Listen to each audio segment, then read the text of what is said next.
Bonjour, je suis Dr Élise Berger-Pelletier, je suis urgentologue à l'Hôtel-Dieu de Lévis dans Chaudière-Appalaches. Dès le début de mes études à l'université, je voulais être un leader dans ma communauté. C'est une espèce de force en moi, quelque chose qui m'oblige en fait à m'impliquer parce que je veux améliorer le sort de tout le monde. C'est vrai dans le quotidien d'un médecin, mais c'est encore plus vrai quand on prend des positions de leader. Alors, on pourrait qualifier Élise d'une personne inspirante et certainement inspirée.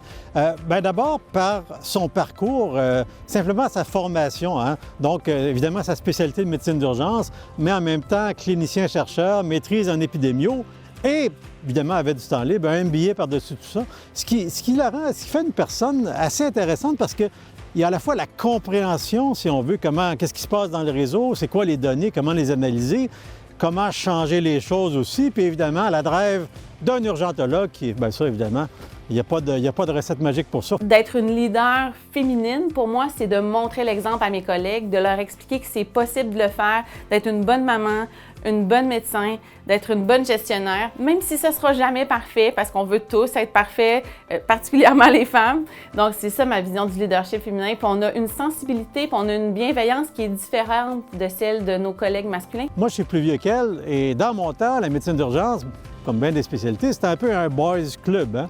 Et donc, une jeune femme qui arrive là-dedans, qui prend sa place, qui ose dire ce qu'elle a à dire et qui fait tout ça et qui fait très bien tout ce qu'elle a fait, en fait, c'est quelque chose qui est doublement impressionnant et très bienvenu là, dans la profession de médecine d'urgence. Une des réalisations dont je suis le plus fière dans les dernières années, comme directrice générale adjointe au ministère de la Santé, c'est le projet STAT.